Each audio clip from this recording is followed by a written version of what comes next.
민경호 비대님 어서 오십시오. 안녕하세요. 민경호입니다. 양자회담이 지금 며칠 되진 않았습니다만 벌써 시간이 좀 많이 된 것처럼 느끼기도 해요. 그간의 양자회담 관련해서 네, 굉장히 많은 이야기가 짧은 시간에 많은 이야기가 있었고 어제 이제 이태원 특별법에 대한 합의 부분이 수정 합의 형태로 이루어졌지만 합의가 이루어진 측면도 있고 그래서 일단 여야 관련된 좀 따로따로 분석을 해주는데 전체적으로 양자회담 이후에 전체적인 전국 상황을 어떻게 보고 계세요? 어떤 부분에 좀 주목하고 계세요? 세 가지로 보이는데요. 하나는 대통령의 어떤 태도, 전국 구상의 변화가 가시화되었는가에서 첫 번째 예전에는 도어 스태핑도 안 하고 좀 그랬었잖아요. 네. 근데 지금은 대통령이 기자회견을 직접 한다거나 영수회담을 한다거나 이런 조치들을 취했기 때문에 대통령의 전국 스타일은 바뀌었다 이렇게 볼 수 있고 그다음에 여야 양자 간의 회담이 어떻게 되었는가에서 아까 정혁진 변호사가 잘 얘기를 했지만 여야 합의를 한 게 지금 이태원 특별법이잖아요. 근데 이태원 특별법에서 영장 청구 의뢰는 그러니까 여당이 지금 수용한 걸로 돼 있는데 나머지 독소 조항들은 그대로 있기 때문에 전체적으로 보면 여당이 내용적으로 좀 밀린 것 같습니다. 세 번째는 향후 전국에서 탄핵 국면으로 갈 수 있는 길을 열어놨는가 하는데 이거는 조금 더 지켜보긴 해야 되겠지만 지금 야당의 어떤 동향을 보면 여야 영수 회담에도 불구하고 이제 의석수가 많은 것을 기화로 해서 밀어붙이겠다 이런 강경 기류가 있기 때문에 전체적으로 보면 여당의 대통령의 변화에도 불구하고 야당이 총선 승리의 여세를 몰아서 대통령을 밀어붙이는 형국이다 이렇게 평가합니다. 네, 세 가지 대통령 스타일 좀 변화가 시작됐다, 변화가 있다. 어제 이제 특별법에서는 여러 가지 여전히 문제를 안고 있는 이태원 특별법의 문제를 지적해 주셨고 그리고 야당의 이제 강경 공세 이것은 향후 전국에서 중요한 어떤 방향인 것 같다. 이제 그렇게 지적했는데 일단 여당하고 야당을 좀 분리해서 한번 여쭤볼게요. 일단 지금 여당 자체도 당내 문제라든가 안팎의 문제가 여러 가지가 지금 있는데 여당 문제에서 즉 국민의힘 문제에서 좀 주목하고 있는 건 어떤 거세요? 여당은 두 개가 지금 분리되는 것 같습니다. 그러니까 인선들이 되는데, 그러니까 여당 원내대표는 이철규 의원 등등해서 아무도 이제 원내대표를 맡지 않으려고 하는 거잖아요. 그거는 향후 있을 원내 협상에서 아주 복잡한 문제들이 제기될 거기 때문에 그런 복잡한 문제를 맡지 않겠다라는 태도로 보입니다. 소극적이고 좀 기회주의적인 모습들이 좀 있다고 봐야 되겠죠. 지금은 전국이 굉장히 복잡할 거로 보이기 때문에 좀 책임 있는 자세가 좀 필요해 보이고 반면에 당 대표와 관련해서는 유승민 의원, 안철수 의원, 나경원 의원 등 뭔가 당내 비주류 인사들이 이번 기회에 당내 어떤 당 대표를 맡겠다라는 의사를 표명하고 있거든요. 그러니까 원내 대표와 당 대표 선거가 디커플링, 그러니까 분리되고 있다 이렇게 보이고 두 가지가 같이 가야 되거든요.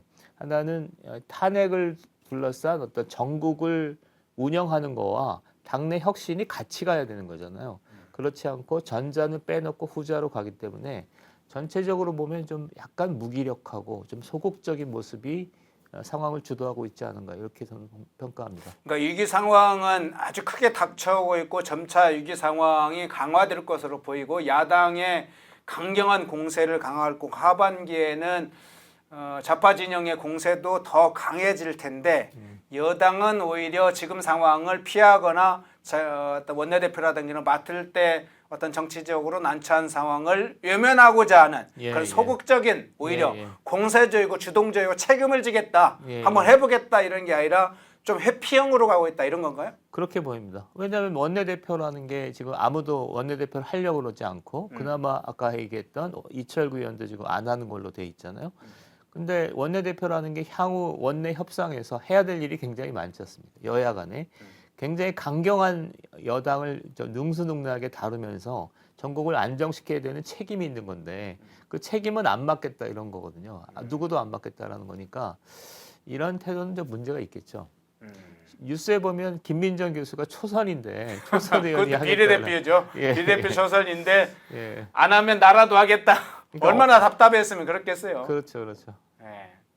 근데 이제 지금 말씀하시면 비주류라고 이제 표현하셨지만 어쨌든 나경원, 안철수, 뭐 유승민 여러 사람들, 윤상현 이런 분들이 당 대표는 또 출마하겠다고 하는 분위기잖아요. 예, 예. 원내대표 분위기와 완전히 다른 거잖아요. 그렇죠. 예, 이제 그런 측면에서 원내대표는 대부분은 고개를 돌리면서 당 대표 쪽으로는 이렇게 고개를 많이 들고 있는 분들이 많습니까? 예. 지금 그러니까 정작 힘든 일, 험한 일은 좀 내놓고 네. 그다음에 약간 이번 기회에 국힘이 지금 어떻게 보면 무지공산처럼 돼 있거나 네. 대통령의 의지가 또 그런 게 있잖아요. 그러니까 그런 기회를 틈타서 뭔가 이렇게 당내 주도권을 잡겠다라는 거죠. 이건 뭐 당연한 일인데 어쨌든 간에 좀 당 전체로 보면 좀 문제가 있는 거죠. 정작 험한 일을 하지 않고 어떤 폼나는 그런 데서 뭐 일을 좀 자기의 주도권을 잡겠다 이런 거니까 그런 면에서는 지금 국힘이 전체적으로 보면 저는 이 소극성, 무기력 뭐 이런 것들이 좀 지배하고 있는 게 아닌가 이렇게 생각이 듭니다. 네.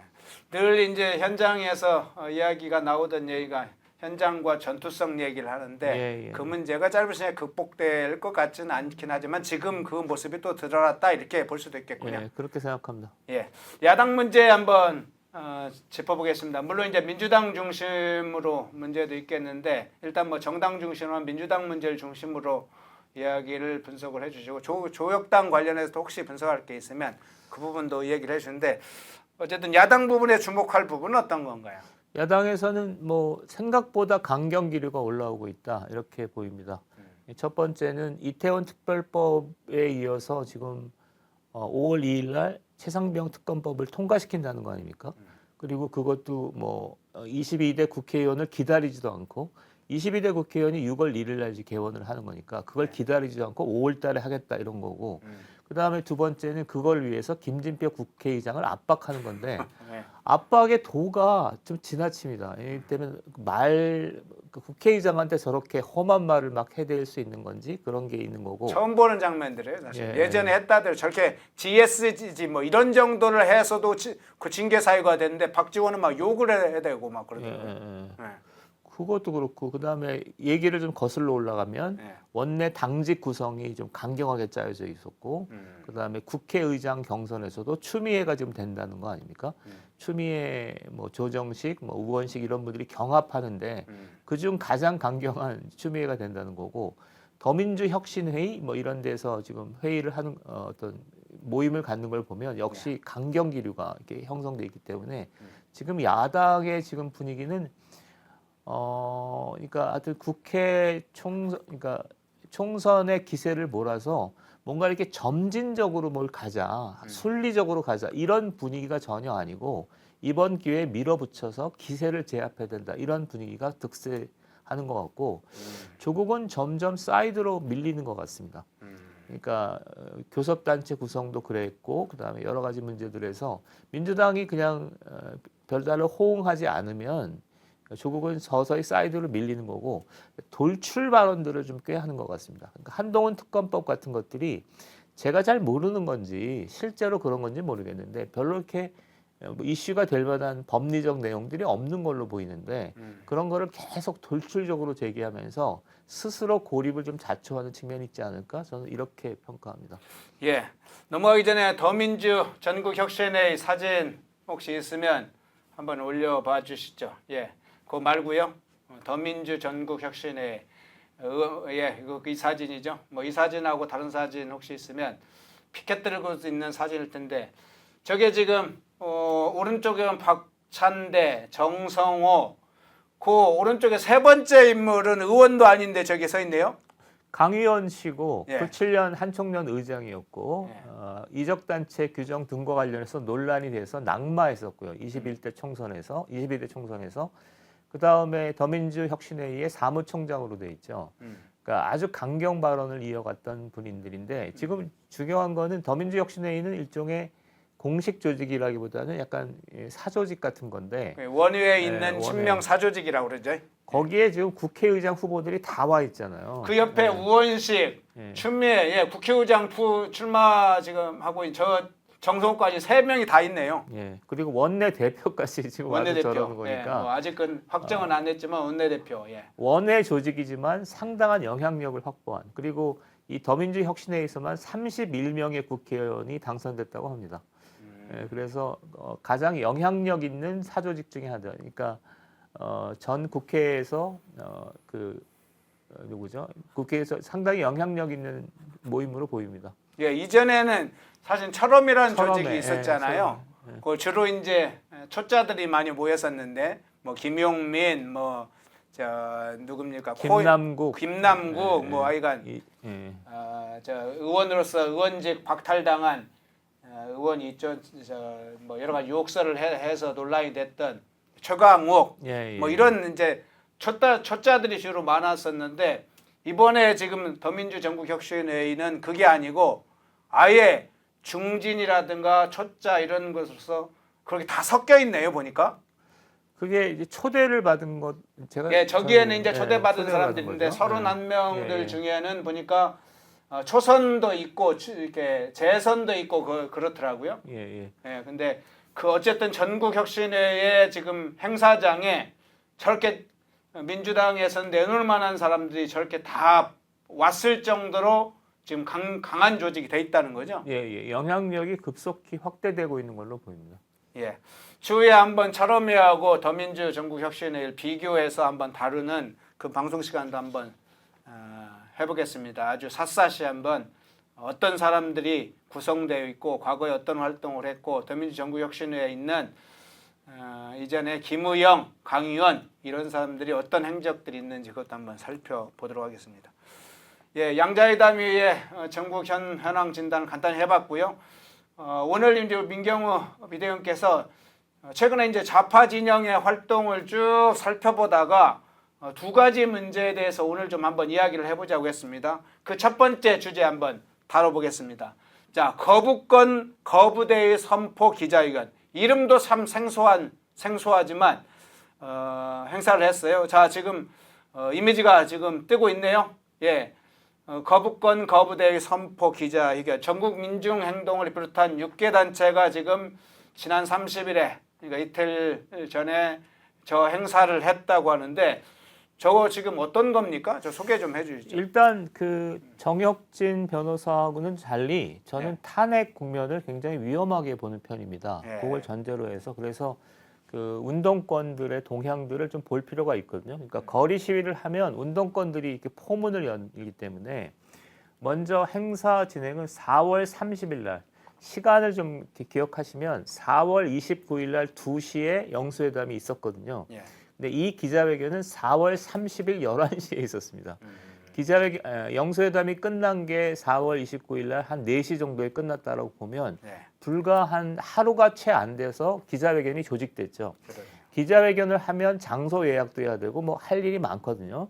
그러니까 애초에 그냥 그러니까 영수회담을 보고 뭘 한 게 아니고 영수회담이 벌어짐에도 불구하고 그냥 해버린 거죠.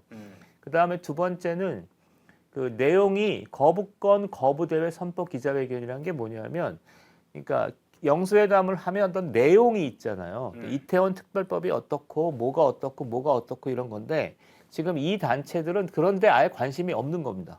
그러니까 이태원 특별법이 어떻든지 간에 그다음에 최상병 특검법이 어떻든지 간에 우리는 윤석열 대통령을 탄핵할 건데 그 탄핵의 고리가 되는 게 거부권이잖아요. 그 거부권을 먼저 문제 삼고 가겠다라는 거기 때문에 상당히 심각한 거죠. 그다음에 주최하는 단체들을 거론할 필요가 있는데 지금 사진을 한번 다시 보여주시면 아까 그 사진 보여주시죠. 예. 예, 박서군 씨, 저 왼쪽에서 세 번째가 박서군 씨고, 그러네요. 그러니까 정말 그 지난 20년간 거리 투쟁을 했던 산 증인이고요. 오른쪽에 민주노총 위원장 양경수 씨가 있고, 그 다음에 그 오른쪽에 이정민 이분은 이태원 관계자고, 예. 그 다음에 그 왼쪽에 유족이라고 그러죠. 예, 예. 유족이죠. 예. 그 다음에 박서군 씨 왼쪽에 있는 사람이 송성영 시민단체 연대회인데 참여연대라고 보시면 될 것 같습니다. 그러니까 지난 한 20년간 거리 투쟁, 효순이 미선이 싸움, 노무현 대통령 탄핵, 세월호 등등을 이끌었던 산 증인들이에요. 이런 사람들이 모두 모여서 그러니까 영수회담이 지난 지 하루도 되기 전에 탄핵으로 가는 징검다리에 해당하는 그러니까 탄핵으로 가는 어떤 컨텐츠를 깐 게 아니고 징검다리로 가는 거부권을 거부하겠다라는 기자회견을 열었기 때문에 이 정도면 그러니까 영수회담 다 필요 없고 그냥 탄핵으로 가겠다라는 의사표시를 명백히 한 것으로 보이고 두 번째 사진을 한번 보여주시면 거부권을 거부한다. 거부한 자가 범인이다. 그리고 또 넘겨주시죠. 그 다음에 여기는 이제 국민주권연대 대학생 진보연합 대진연이라고 합니다. 네. 그러니까 주사파 조직이 한 7개 정도 되는데 그 7개의 한 그룹이고 주로 이제 거리에서 광화문 이런 데서 종로 이런 데서 그 촛불 행동 그래서 그 윤석열 대통령 탄핵을 굉장히 오래전부터 외쳤던 단체인데 여기도 뭐 쭉 기니까 핵심적인 얘기를 하면 영수회담이 벌어지기 전에 이미 영수회담 무용론을 들고 나왔습니다. 그러니까 영수회담 필요 없다. 그리고 영수회담이 오히려 기만적 타협의 산물이다라고 주장하면서 영수회담을 무용론을 제기했고 영수회담이 끝나자마자 윤석열 대통령 탄핵을 제기한 그런 형국이죠.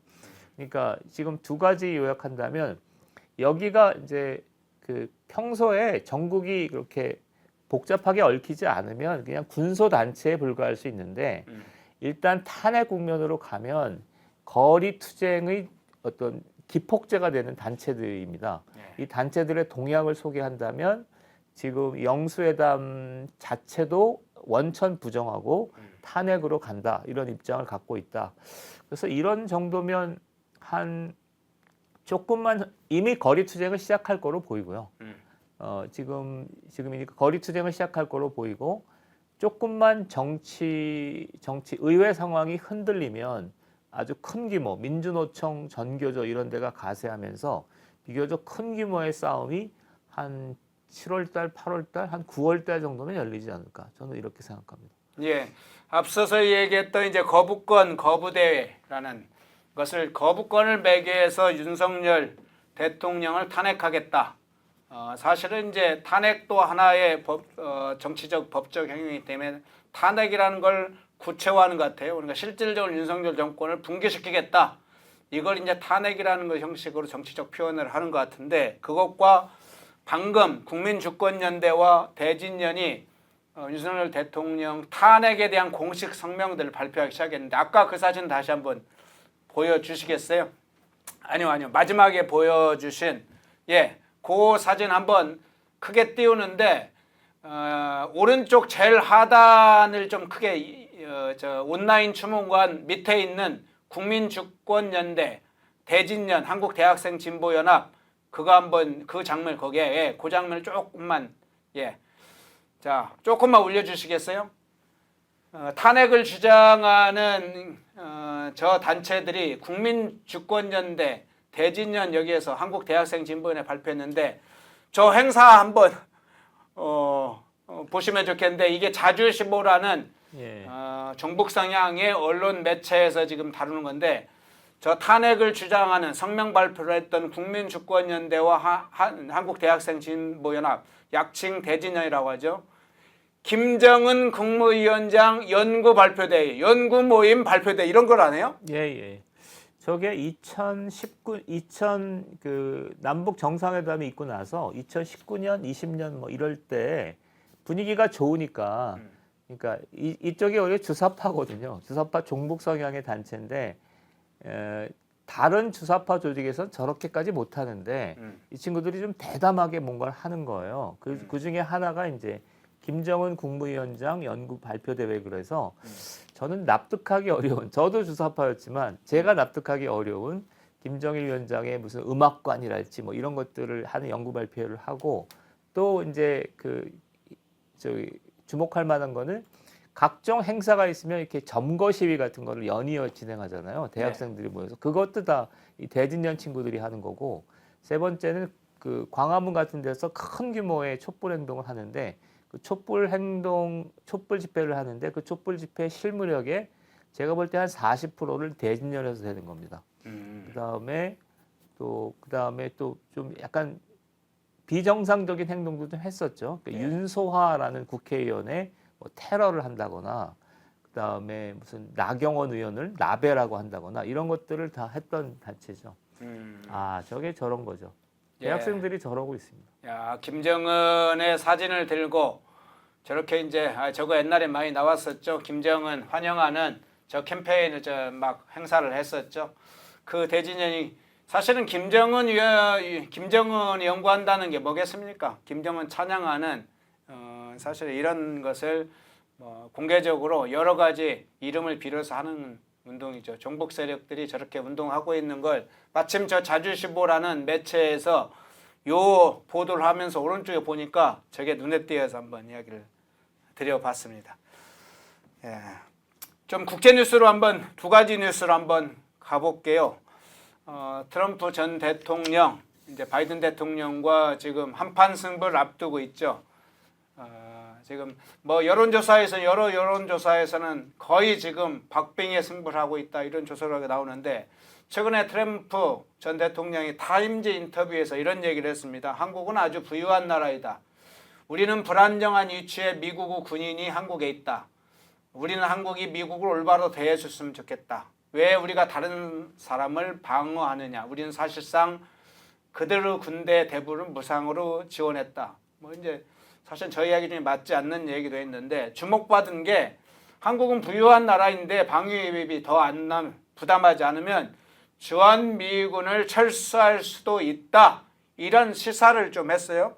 이 부분이 좀 이제 우리 주요 언론 매체에서도 주목하는 상당한 내용이었는데 이 부분 어떻게 지금 보고 계세요? 일단 세 가지를 굉장히 주목하셔야 될 것 같습니다. 올해 11월 달에 이제 미국 대선이 있고 대선에서 누가 이길 것인가잖아요. 네. 근데 최근에는 트럼프 대통령이 이긴다라는 전망들이 늘고 있기 때문에 그게 하나고 그렇다면 미국 대통령이 지금 바뀔 수도 있는 거니까 트럼프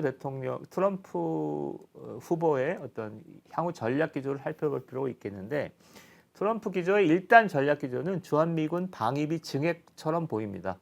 그러니까 옛날에 과거 트럼프가 행정부에 있을 때도 그러니까 주로 방위비 증액을 가지고 주한미군하고 나토를 좀 협박을 했거든요. 그렇죠. 그래서 민주당이 들어서서 주한미군의 경우는 그냥 법으로 28,500명을 유지한다라고 규정을 했었고 나토의 경우에도 3분의 2, 상원에서 3분의 2가 찬성하지 않으면 할 수 없다라고 딱 규정을 했죠. 그 정도로 트럼프는 굉장히 돌발적이고 돌출적인 행동을 할 가능성이 있는 것으로 미국 조야에서 지금 우려를 했던 거고 이제 트럼프가 다시 된다면 주한미군 증액 요구를 하겠죠. 이거는 거의 당연한 수순으로 보이고 이렇게 되면 상당히 복잡한 문제가 조성될 걸로 보입니다. 한미 간에 협상을 하게 되고 한국에서 자칫 잘못하면 반미 감정이 형성될 수도 있고 그다음에 뭐 이걸 갖고 이제 그 다음으로 튈 건데 그 다음 국면이 주한미군 방위비를 한국에서 받아들여지지 않았을 경우 주한미군 철수를 할 수도 있다라는 걸로 비화될 수 있는 거잖아요. 근데 이게 역시 또 생각해야 될 거는 그렇게 주한미군 주둔비 증액의 협상이 결렬되면서 우발적으로 틀 수도 있지만 최근에 트럼프 대통령의 측근들이 좀 흥미있는 발언들을 좀 하고 있습니다. 그러니까 예전에 주한미군 전략적 유연성처럼 그러니까 중국 문제가 크니까 한국은 중국 문제에 한정한 군대, 대만에 파견되는 군대 이렇게 좀 한정을 하고 나름 이제 그 북한에 대한 방위력을 가져야 되잖아요. 네. 북한에 대한 방위력은 핵무장을 통해서 한다 이거죠. 이런 식의 시나리오들을 살짝 흘리고 있습니다. 여야에서. 그러니까 그렇게 되면 한국의 그 안보 지형은 완전히 직역 변동을 한다고 보겠죠. 그러니까 정리하면 세 가지입니다. 하나는 트럼프 대통령이 될 수도 있다. 이게 하나 있고 두 번째는 주한미군 주둔비와 관련된 한미 간의 협상이 또 두 번이고 그다음에 그것에서 파생되었지만 한반도의 독자적인 안보 지형의 변화로 큰 변화로 이어질 수 있다는 거. 이 세 가지 정도를 고려해야 될 것 같습니다. 그리고 이게 지금 11월 달이기 때문에 선거가 불과 한 6개월 후에 벌어질 일이라는 점도 고려할 필요가 있습니다. 네. 최근에 한미일의 어떤 군사적인 거나 외교적 차원에나 상당히 강화된 측면이 있죠. 특히 이제 동북아시아에 대한 아태 지역에 대한 군사적 공동 대응력이 높아지기도 하고 북핵 대응에 대한 공동 대응 내용을 여러 형태로 강화시켜 왔죠. 그래서 북핵을 어떻게 억제할 것인가에 대한 부분을 강화시키고 있는 여건에서 트럼프 전 대통령이 당선됐을 때 어떤 변화가 있을 것인지 이제 주한미군 주둔비 협상을 둘러싼 문제가 그 차원에서만 머물 건지 아니면 우리 내부의 남남 갈등을 유발하는 거라든가 또는 군사적인 다른 영역까지 튈 것인지 이런 문제도 굉장히 중요할 건데 이 논란 과정에서 결국은 우리 내부에서도 대중국 관련된 문제도 있지만 현실적으로 실존하고 있는 북한에 관한 군사적 위협, 특히 핵 공격에 대한 위협의 문제가 있기 때문에 과거 6.25 전쟁을 겪은 우리로서는 주한미군 철수함으로써 바로 전쟁이 일어나지 않았습니까? 그 경험을 했기 때문에 미군 철수 문제와 관련해서 민감할 수밖에 없는데 그렇게 되면 북한의 핵이 지금 현실적으로 뭐 낮은 단계다 아니고 이미 고도화된 단계고 현실적으로 바로 공격할 수 있는 단계로 넘어섰기 때문에 우리 내부에서도 미군 철수 문제와 연동하게 되면 독자적인 핵무장 문제가 또 제기될 가능성도 있다고 보이는데요. 그 문제는 어떻게 보게 돼요?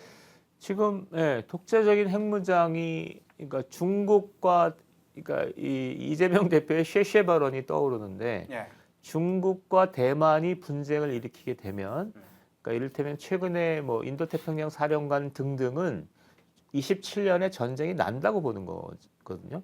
그런데 중국과 대만이 보면 주한미군이 그냥 북한에 대한 어떤 북한을 대비하는 군대로만 남기가 어려운 측면이 있잖아요.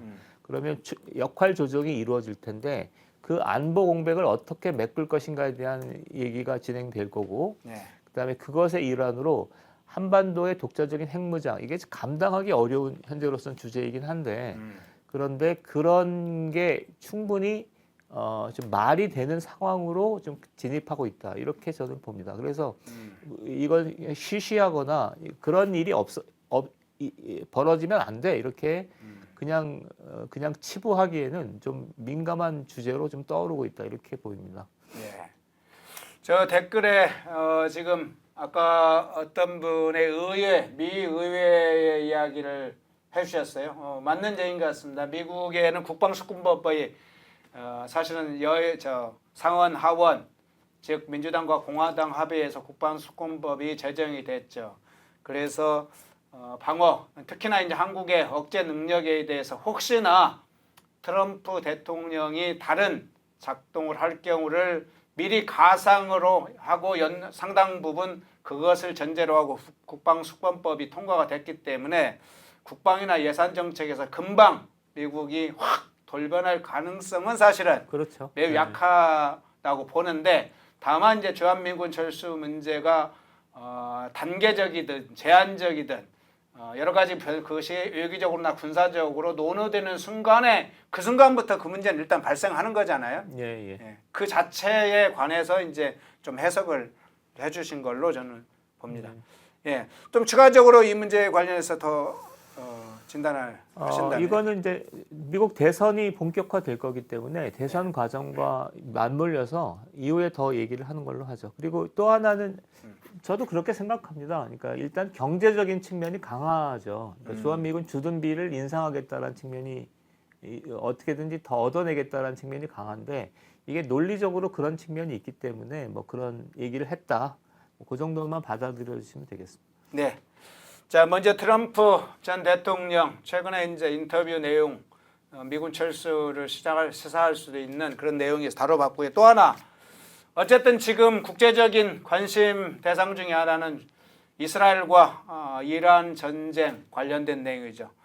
이제 군사적 공격이 전면전 양상으로 가지는 않고 제한적으로 본토들을 재보복을 하는 이제 군사적 공격을 했는데 일단 현재 상황은 어떻게 보고 계세요? 전체적으로 요약하자면 작년 10월 달에 하마스가 이스라엘을 공격했고 올 중간 생략하고 4월 10일 날 이란 영토에 있는 시리아 영사관을 이스라엘이 공격했잖아요. 그래서 이란과 이스라엘이 일종의 약속 대련, 상호 영토에 대해서 이제 주고받은 상황이고, 그 다음에 역시 이란과 이스라엘의 전면전은 부담스러우니까 이스라엘이 방향을 돌려서 헤즈볼라하고 그 다음에 이스라엘 남부에 라파라고 있습니다. 한 140만 되는 시인데 여기에 피난민들이 집중돼 있고 하마스의 지도부도 있는 걸로 돼 있는데 하마스에 대한 공격을 강화하고 있는데 자 이때 두 가지 일이 벌어지고 있는데 라파에 대한 이스라엘의 진입 가능성이 있으니까 전 세계적인 반전 시위가 아주 거세지고 있습니다. 특히 미국에서 뭐 컬럼비아 대학이나 뭐 이런 데서 반전 시위가 격화되고 있는 게 하나 있고요. 그 다음에 라파 진입을 앞두고 이스라엘도 좀 부담이 되니까 처음에는 인질을 석방하면, 그러니까 초기에 잡혔던 인질들이 거기 있어요. 그러니까 라파 지역에 있으니까 인질을 석방하면 제한된 시기 약 10주 정도 휴전을 하겠다라는 정도로 협상이 이루어지다가 이건 이제 모니터를 해봐야 되는데 최근에는 네타냐후 총리는 그것과 무관하게 라파를 진입하겠다 이러고 있습니다. 그래서 두 가지가 있죠. 그러니까 이란과 이스라엘의 이 약속 대련은 아마 다 아실 거고, 그 다음에 두 가지는 이스라엘이 이란과의 전면전은 부담스러우니까 라파에 대한 공격으로 방향을 전환을 했는데 이 라파를 진입 여부를 둘러싸고 이제 국제적인 협상이 벌어지고 있는 거죠. 그래서 이게 여기서도 두 가지입니다. 하나는 제한된 휴전이 벌어질 수도 있고 네타냐후 총리가 전격적으로 라파에 진입할 수도 있죠. 저희가 이제 그 다음에 이거와 별도로 미국을 중심으로 한 대학가에서는 세계적인 반전 시위가 벌어지고 있는 상태고. 반전 시위 좀 사진 좀 띄워주세요. 네, 반이스라엘 시대 그 장면들을 이렇게 중간에 얘기할 때 띄워주시면 이야기를 하십시오. 그래서 지금은 일촉즉발의 상황입니다. 만약에 이스라엘이 라파 지역을 진입한다면 이게 140만 정도 되는 수도거든요. 우리나라로 치면 수원이나 이런 데보다 큰 데잖아요. 여기에 굉장히 많은 피난민들이 집중돼 있고 하마스의 지도부와 인질이 같이 있는 형국이에요. 그러니까 상당히 심각한 유혈 충돌이 벌어질 수 있는 거죠. 그래서 아마 그렇게 되면 또 이게 국제전으로 또 비화될 수도 있겠죠. 그러니까 라파에서 그런 일이 벌어졌는데 이란이나 뭐 헤즈볼라나 나아가서 뭐 아랍 국가들이 가만히 있을 수는 또 없는 거잖아요. 그러니까 국제적으로 비화될 거기 때문에 상당히 심각한 국면이다 이렇게 보입니다. 네, 이란과 이스라엘, 이스라엘, 이란 모두 다 제5차 중동 전쟁으로 가는 것에 관해서는 리스크가 너무 크기 때문에 또 주변 국가들이 이걸 강력하게 막았죠. 미국은 직접 바이든 대통령이 공식적으로 발표도 했고 나름대로 이제 최고의 의사 결정자들이 직접 방문을 해서 네타냐후 총리와 면담을 해서 지난번 이란의 공격에 대해서 재보복을 하는 것을 원치 않는다. 미국은 돕지 않을 것이다. 이런 입장을 밝혔고 그래서 이스라엘도 신중에 신중을 거듭해서 드론을 중심으로 한 공격을 제한적으로 했죠. 그리고 드론 공격도 미사일 공격을 할 수 있었던 것도 자폭을 했다고 그러죠. 그러니까 이제 제한적으로. 그래서 5차 중동 전쟁까지는 이어지지 않는 그 라인에서 이제 멈췄는데 지금 민경우 전 비대위원께서는 이제 남아있는 문제, 이란과의 문제와 관련해서는 아직 완전히 수습되어 있지 않고 남아있긴 하지만 여전히 이스라엘에게 중요한 문제는 팔레스타인 지역에 있는 하마스, 요 이제 테러 단체를 어떻게 할 것인지. 현재 인질 문제도 지금 다 해결되지 못하지 않았습니까? 이제 그런 조건에서 지금 팔레스타인의 특정 지역을 거점으로 하고 있는 하마스의 뭐 이런 테러 단체들을 어떻게 제거할 건지를 이스라엘은 고심을 하고 있는데 지금 이제 방금 말씀해 주신 것처럼 라자 지역을 공격하게 되면 대규모 이제 사실은 인명 피해가 발생할 것이기 때문에 이에 따라서 지금 반이스라엘의 시위가 미국도 있고 이스라엘 안에도 꽤 있다고 그래요. 이스라엘 안에. 이제 그에 따른 또 미국의 어떤 입장 이런 것에 대해서 네타냐후가 상당히 여러 총리가 상당히 고심할 수밖에 없는, 또 정치적으로는 상당히 압박을 받을 수밖에 없는 것이라고 보는데, 이런 문제가 있다고 봅니다. 그러니까 네타냐후 총리는 지난번 헌법 개정에 상당히 몰렸었거든요. 예. 몰렸고 지난번 하마스의 공격 이후에 군사적 우위를 통해서 정치적 우위를 확보하겠다, 이런 이제 정치적 분석도 좀 있어요. 그래서 말씀하신 대로 이번 라자 공격에 관련해서도 가자 지구에 라자 이제 공격을 하게 되면 방금 한 140만의 라파, 사람들 라파 공격을 하게 되면 140만 명의 거주인들에 대한 상당한 인명 피해가 예상되는데, 이걸 할 수 있을지, 대규모 사실은 인명 피해가 발생하면 그에 따른 정치적으로 상당히 네타냐후도 이스라엘 내부에서도 어려운 국면이 있을 수 있기 때문에 직접 공격할 수 있을까? 현재는 공격을 예고는 하고 있는데 직접 공격할 수 있을까? 이 부분에 좀 제한적인 차원에서 예를 들면 특정 거점이라든가 또 하마스의 이런 테러 단체 지도부들이 있다고 보이는 것을 지역으로 해서 전면적인 지상전보다는 그렇게 하지 않을까, 이런 분석도 있거든요. 저도 이제 첫 번째는 이제 휴전, 그러니까 너무 대규모의 인명 살상은 하면 안 된다라는 우리가 입장을 좀 가질 필요가 있는 것 같고, 두 번째는 그것을 위한 안을 좀 만들 필요가 있는 것 같아요. 이를테면 라파 지역에 있는 하마스 지도부가 해외로 망명한다거나 사우디아라비아로 망명한다거나 그렇게 하고, 그다음에 이스라엘 휴전한다거나 이런 인지를 석방한다거나 이런 식의 어떤 안을 통해서 더 이상의 인명 살상을 막는 국제 사회의 지혜가 필요한 것 같아요. 그리고 그 다음에 또 갈 건 또 그 다음에 가더라도 그렇게 하는 거지. 지금처럼 140만의 인구가 아주 밀집된 상태인데 여기에 군부대가 출입하겠다, 이거는 그렇게 쉽지는 않은. 그러니까 너무 인명 살상이 클 거기 때문에 좀 고려해야 되는 상황으로 보입니다. 네. 이스라엘 이란 전쟁, 그리고 그에 따른 지금 가자 지구의 라파 지역 공격 여부에 대해서 관심이 모아지고 있어서 그 상황 또 어떤 방향으로 갈지 그 부분을 좀 우리 민경우 전 비대위원 통해서 살펴봤습니다. 오늘 민경우 전 비대위원 양자회담의 이후에 전국 최근에 좌파 진영이 윤석열 탄핵 준비를 본격적으로 시동을 걸었다. 거부권 거부 대의라는 형식을 통해서 윤석열 탄핵, 윤석열 정권 퇴진 붕괴 작업을 시작을 했다.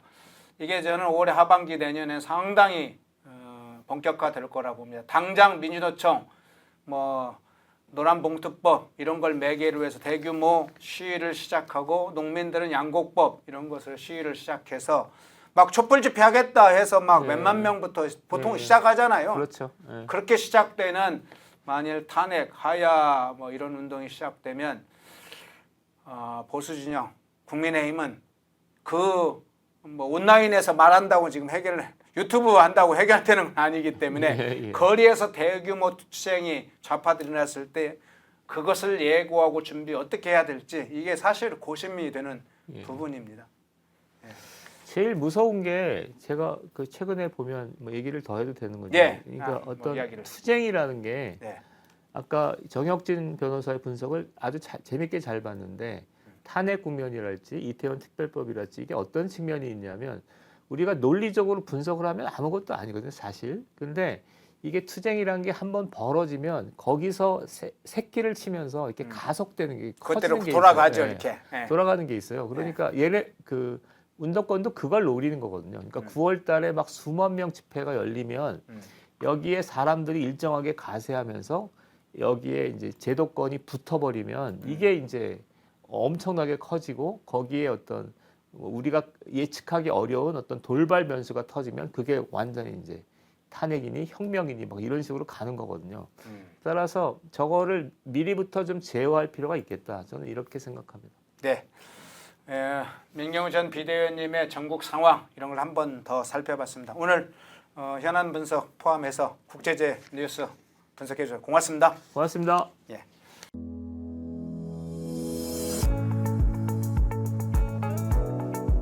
광주에다가 우리 이승만 대통령의 건국 이념의 핵심이 바로 자유니까 이 자유 이념이 보다 굳건하게 인식되고 또 시민운동으로 성장한다면은 민족 운동도 한 단계 더 높은 단계로 고양될 수 있지 않을까. 광주에서의 그 학당 강자 개설은 다른 지역보다도 더 특별한 의미가 있겠다, 그런 기대를 하고 있습니다.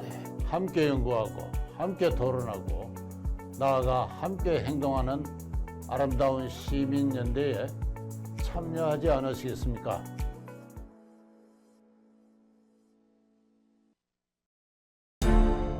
모두가 숨죽이고 침묵하던 시절, 펜앤마이크는 앞장서 자유와 민주를 외쳤습니다. 자유파 정권 탄생을 위해 싸웠습니다. 2024년에도 펜앤마이크는 쉼없이 달려갑니다. 2024 총선 자유파 승리를 위해 노력하겠습니다. 자유민주주의 체제수호의 선봉이 되겠습니다. 왜곡된 대한민국 역사를 바로 세우겠습니다. 2024년에도 펜앤마이크를 응원해 주십시오.